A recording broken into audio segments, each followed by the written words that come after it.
Bonjour à tous, bienvenue dans le podcast Dans les cordes. On a une activité assez riche en ce moment. Là. Chargé, on a eu un week-end chargé. Et là, on ne va pas parler d'un combat qui a eu lieu sur la carte de Turquie à la chiche, mais un combat qui a eu lieu au pays du soleil levant. L'actualité de boxe que je préfère en ce moment, c'était le combat contre Tenshin Nasukawa contre le frère de Inoue, enfin de Naoya Inoue, Takuma Inoue. Ouais. Un combat honnêtement que... Alors, on va être tout de suite très clair, c'était un combat pour un titre de champion. Je sais même pas, je pense que c'était peut-être à 118. J'ai aucune idée du poids. Il faut que je regarde. Alors, c'est un combat, on est d'accord que les deux mecs n'étaient pas au niveau, on va dire, d'un Bam Rodriguez ou d'un... C'était, en termes de pure boxe, c'était un peu un cran au-dessous de ce que peut nous proposer un Bam, un Nakatani et tout ça. Mais c'était quand même un combat très intéressant. Sérieux. On a fait la preview, parce qu'honnêtement, on avait fait la preview lors de notre épisode spécial Japon. Et on va dire, pour résumer un petit peu les enjeux du combat, Takuma Inoue, il est un peu en fin de carrière. Il a déjà été champion, mais il a pris 2 défaites, il me semble. Il pensait vraiment prendre sa retraite. Il est aussi dans l'ombre de son frère. Ouais. Naoya Inoue, qui est le plus grand boxeur pour l'instant qui existe. C'est petit par le poids, mais grand par la boxe. Par la boxe. Franchement, ce mec va entrer dans la légende. Ouais, c'est sûr. Et, si ce n'est déjà fait. Et en fait, il combattait contre Tenshin Nasukawa, qui est une légende du kickboxing, champion du monde, un des plus jeunes champions du monde, enfin une grosse légende, qui a décidé de se mettre à la boxe et qui, depuis 5 ans, fait que de la boxe, commençait à monter. Moi, je suivais parce que... Alors, je suis pas trop fan, on va dire, du mec parce qu'il est très extravagant. Ouais, il est très dans le show. Très dans le show. Par contre, en termes de boxe, le mec est vraiment très très bon. Enfin, en tout cas, il commençait à montrer des choses très intéressantes. Sympa. Donc, je suivais sa carrière. Et donc là, c'était un peu son combat pour un titre contre Takuma. Son premier gros combat, vraiment référence. Voilà, il avait quand même un gros combat. Le dernier combat contre Santillon, je crois, c'est ça. Ouais. Il avait Santillon, c'était quand même pas n'importe qui. Il avait montré des très belles choses. J'étais assez hypé par lui. Ouais, non, mais je suis d'accord. Et là, encore une fois, un peu comme Norman et Devin Haney, ce combat, il a surpris. En fait, il n'y a eu que des beaux combats. Même Noak contre Mason. Ouais, et on en fera d'ailleurs un podcast dessus. Voilà, grosse surprise. Donc, franchement, c'était top. Et le combat, alors toi, tu l'as vu ? Ouais. Qu'est-ce que t'en as pensé ? Avant que je sois trop long. Alors, moi, on en a parlé de toute façon déjà un petit peu en off. Voilà, je pense qu'il faut remettre ce combat-là dans son... Comment dire ? Il faut le remettre à sa place, dans son contexte, merci. Voilà, c'est pas les meilleurs du monde. Tu parlais de Nasukawa, lui c'était son 9e combat, je crois. Ouais. Il était en 8-0, mais du coup, c'est ce qu'on disait. Il a eu un gros combat contre Santillon, et puis derrière là, c'était Inoue. Donc c'était un peu le moment de prouver un peu ce qu'il savait faire. Et en fait, ça a été très pauvre, j'ai trouvé techniquement de son côté. Au tout début, d'ailleurs, on y a cru. Franchement, je crois, ces 2-3 premiers rounds, on y a cru. Et puis en fait, Inoue a vite repris le dessus. Et du coup, c'était un peu en demi-teinte parce que j'étais un peu déçu. Takuma qui fait des trucs sympas, mais d'un autre côté, j'ai trouvé qu'il lui rendait pas le compte. Tu vois, j'ai trouvé qu'après Inoue, Takuma, il faisait son job. Et je trouvais que l'adversité était un peu bizarre. Alors, tu l'as dit, c'était quand même assez serré parce que tu sentais qu'à n'importe quel moment, quand même, ça pouvait partir un peu en sucette. Mais il y a un moment donné où tu sentais que le combat, il prenait un peu un down, tu vois, vers la fin, 8, 9, 10. Tu sais, ça descend un petit peu et tu voyais que Inoue allait gagner et qu'il maîtrisait un petit peu son sujet, quoi. Alors après, toi, je sais que tu as kiffé, donc vas-y, dis-nous ce que tu en as pensé. En fait, moi, ce que j'ai kiffé, c'est que, en fait, la tension venait pas forcément du combat en lui-même, venait de l'upset, en fait. Parce que Nasukawa, tout le monde pensait qu'il allait dominer facilement. Moi, le premier, Parce que Takuma Inoue, il fait tout bien. Il a vraiment les bases de la boxe. Ouais, toutes les bonnes bases, il les a. Mais il a jamais réussi, on va dire, un peu comme son grand frère, à aller au-delà, en fait. À exploser. Un mec comme Bam et tout ça, ils font tout bien. Et en plus de ça, ils arrivent mieux en plus. Ils font mieux, quoi. Et Takuma Inoue, il a vraiment ce style très conservateur. Contre un Nasukawa qui est très connu pour être, on va dire, lui, au contraire, très explosif. Un peu même folklorique même. Et il va tenter des trucs de fou. Boxe. Il va tenter vraiment n'importe quoi. Des fois, il fait des choses très bizarres. Et en fait, alors moi, je tiens à dire un truc aussi.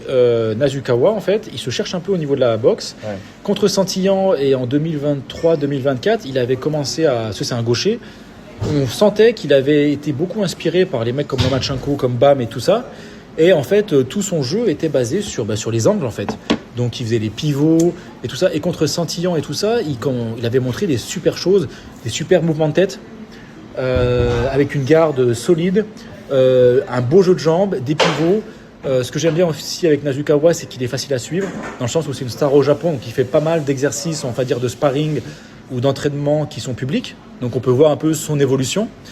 Et son dernier entraînement public, je m'étais donc c'était dans la célèbre gym Tekken à Tokyo. Enfin, je crois que c'est à Tokyo.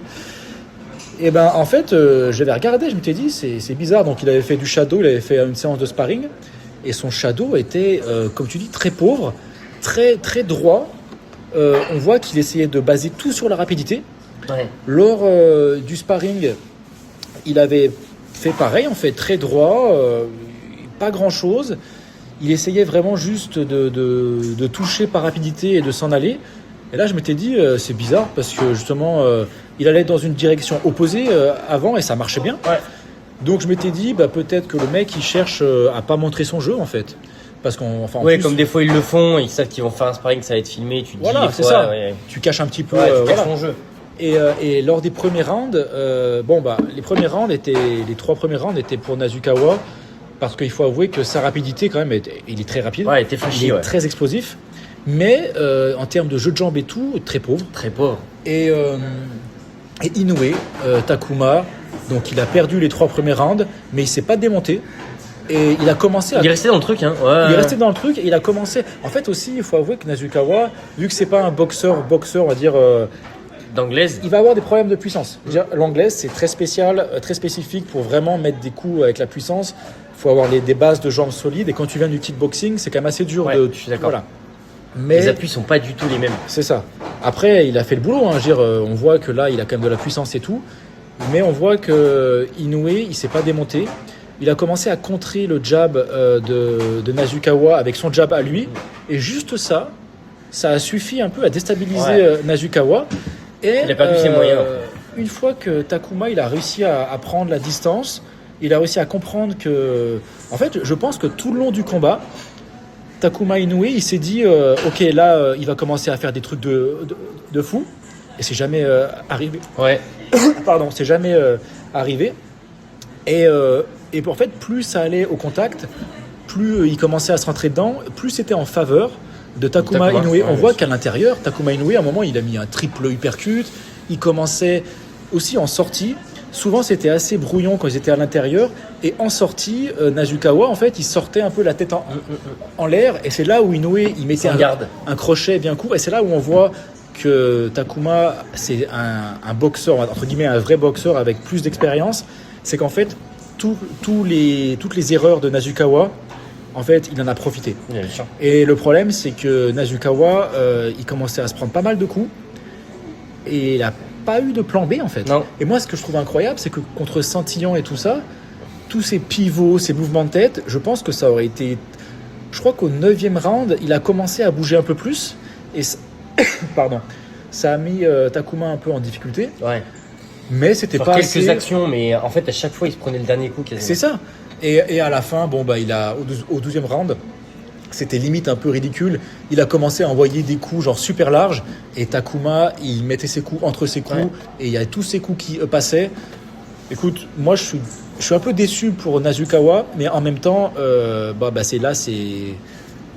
C'était le vrai challenge aussi. C'est de sa faute, j'ai envie de dire, mauvaise stratégie. Ouais, et puis c'est là, dans ces combats-là, que tu vois ce qu'il faut que tu travailles, parce que là, il y a beaucoup de choses à remarquer. Ouais, et c'est bizarre que son ascension a été, on va dire, faite de plein de progression, et qu'il a, à la fin, pour son combat pour une ceinture, qui était quand même son but ultime, en fait, son style n'a pas du tout ressemblé au combat précédent, donc du coup, je comprends pas trop. Tu vois, on peut faire un peu un comparatif avec, tu sais, ce qu'on disait sur Norman Junior, dans le sens où peut-être que il arrivait d'habitude sur les coups flashy des mecs qui étaient pas aussi flashy que Devin Haney à s'en sortir. Et puis il y a un moment donné où la barre en fait elle monte encore d'un cran. Takuma en fait pour le coup c'est exactement ce que tu disais. Il a tellement les bases ancrées que t'as vu finalement il fait rien de plus rien de moins. Il continue sur la même lancée. Il fait sa propre. Et du coup il touche et il commence à toucher un peu plus et un peu plus et un peu plus. Et Nasukawa il commence à fatiguer un peu plus. Et en fait si tu veux Takuma fait rien d'extraordinaire par rapport à ce qu'il faisait au début, mais ça fonctionne parce qu'il est linéaire, il arrive à garder cette régularité que souvent les boxeurs ont du mal, tu sais. Mentalement, il était là, quoi. Ouais, et franchement, bravo à lui parce que c'est vrai que de base, putain, tu regardes le début du combat, tu dis bon, ça va être long. Moi, pour lui, et puis en fait, non, quoi. Ce que je trouve super cool, c'est que tout le monde, en fait, ils avaient vraiment préparé, entre guillemets, la scène pour que Tenshin ait son premier titre de champion du monde contre un gros nom. Et qui en même temps n'était pas super compétitif au moment où il le ça. prend. Ouais. Il pensait que ça allait être facile et c'était vraiment une manière de mettre Tenshin, va dire, en plus haut. Ouais. Et ben en fait, ça s'est retourné. Ouais, parce que je pense qu'il y a eu un peu, il s'est un peu sous-estimé. D'ailleurs, on le voit round 2, là je crois où tu sais, Nasukawa il fait des mouvements de bras en mode, tu sais, pour chauffer. Il est trop dans le show. Il finit son round, il commence, il sautille, il fait. C'est un peu comme Norman Junior. Le problème, c'est que quand t'es dans le show, il fait ses pauses et tout ça, trop de pauses, trop de. Je crois à la fin du deuxième round, il fait un truc genre comme ça. Et je pense que mentalement, c'est dans leur tête, ils pensent que ça va les aider, mais en fait, c'est juste qu'ils sont en train de stresser. Ça fonctionne quand tu gagnes déjà. Ouais. Et au deuxième round d'un combat de boxe, t'as pas gagné. Et encore qu'il y a peu de mecs qui ont ces comportements-là qui arrivent à vraiment remporter des gros combats comme ça. Et le problème, c'est que j'ai vu Nasukawa après le 5e, 6e round, quand il a commencé à voir que le vent est tourné un petit peu, que malgré tout ses flashy trucs, Inoue était toujours devant lui et il était bien présent. On a senti que mentalement, il commençait à se dire oh putain. Ouais, en fait, là, je suis en train de perdre et je vais perdre. Ouais, parce que là, en gros, ok, j'ai peut-être gagné les 3-4 premiers rounds, mais il en reste encore 8. Ouais. Le combat est pas fait, quoi. Ouais, et puis en plus, il trouvait pas forcément les solutions. Et d'ailleurs, c'est ce qu'on a vu au fur et à mesure. Après il en trouvait de moins en moins. C'est ça, après le 4e, 6e round, honnêtement, et Inoue, comme tu dis, il est monté très progressivement, ce qui fait que physiquement, il a toujours été là. Ouais, exactement. Il n'a pas eu de trou. Même à la fin, t'as vu, à la fin, il reste fort, solide, il envoie. Moi, ce qui m'a fait kiffer, c'est, comme je t'ai dit, quand on a parlé un peu avant le podcast, d'entendre la voix de Inoue qui hurlait des conseils et tout. Je suis content parce que déjà, j'aime bien les frangins moi aussi. Inoue. Je trouve. C'est des bons. D'ailleurs, dans le documentaire dont je t'ai parlé, faut l'envoyer d'ailleurs. Ouais, je vais oublier. Mais il montre la mère de Inoue. C'est exactement Naoya Inoue en femme. Ok. La même tête, incroyable. Tu vois, c'est vrai. Il a pris de sa mère, on pourrait dire. Il a pris tout de sa mère, donc t'as l'impression que c'est Inoue avec une perruque. Non, mais c'est vrai que c'est ouf qu'ils aient tout fait en famille en fait. Enfin, même le père, tu sais, qui soit entraîneur et tout. C'est cool. Franchement, c'est cool. Franchement, c'est cool. Bonne ambiance. Et en plus, pour moi, alors, le Takuma Inoue, il est en fin de carrière. Je pense pas qu'il puisse faire mieux de ce qu'il a fait là. Ouais, je pense aussi. Pour moi, c'est le climax de sa carrière. Et c'est bien parce que c'est le climax de sa carrière. Alors qu'elle était à la fin, quoi. Ouais, et puis qu'elle a jamais été incroyable entre guillemets, tu vois. Donc je trouve que c'est bien qu'il arrive à. C'est ça. C'est vraiment, ça fait plaisir pour lui. Ouais. Je pense que toute sa vie, il a vécu un petit peu en mode dans l'ombre. Là, il a eu sa soirée contre un mec qui, c'est un peu le rêve de tout le monde. Hein. C'est un peu le rêve à la Rocky. Hein. On te dit, tu vas te faire défoncer. À la fin de la soirée, tu gagnes. Tu lèves le poing et devant ta famille, ton frère et ton père. Et je pense qu'il s'est fait un peu des pépés. Donc je pense que là, c'est bien. Voilà. Je fais juste un petit point aussi sur. Tu vois, encore une fois, moi, quand j'ai commencé la boxe anglaise, bon, j'y suis allé parce que je me suis dit, j'ai pas envie de prendre des kicks. T'avais envie de casser des dents. Non, mais en fait, je me suis dit, je voulais pas prendre de kicks parce que ça m'handicape, tu sais, au boulot ou quoi.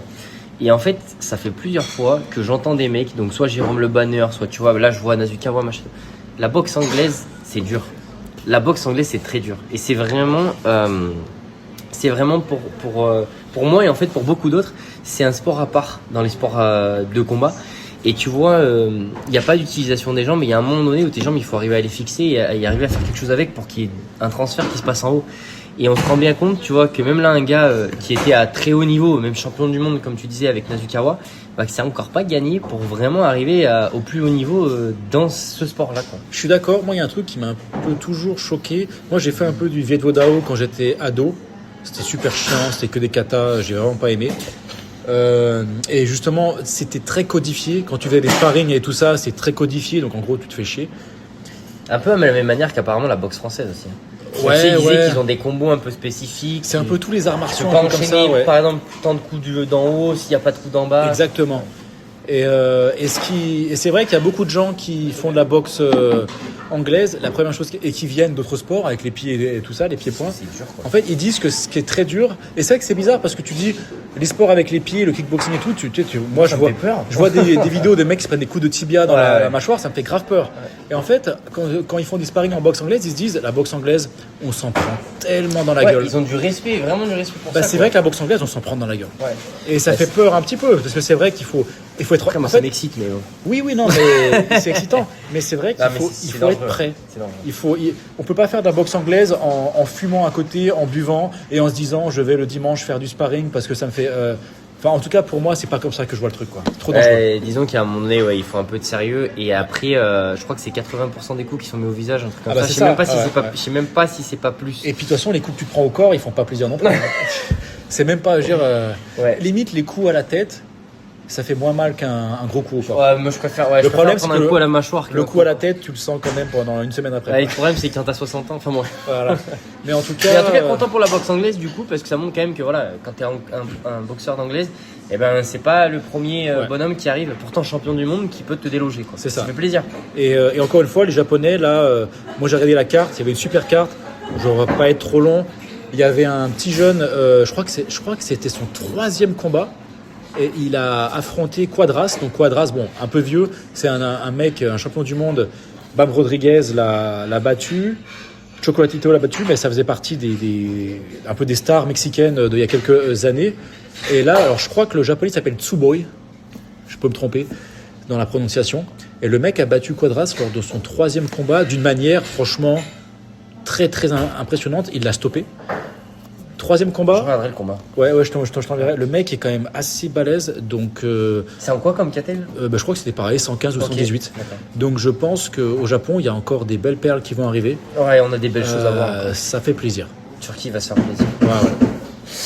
Bon, on a fait le tour. On a fait le tour là. Hein. Bon les gars, on espère que ça vous aura plu. Ouais. Et N'hésitez pas à nous dire si ça vous plaît. commentaires, les pouces et tout ça. Ouais, pouce en l'air, on fait la fête. Allez. Portez-vous bien, mangez des fruits et Et des légumes. voilà, magnifique. Allez, Allez, ciao. ciao.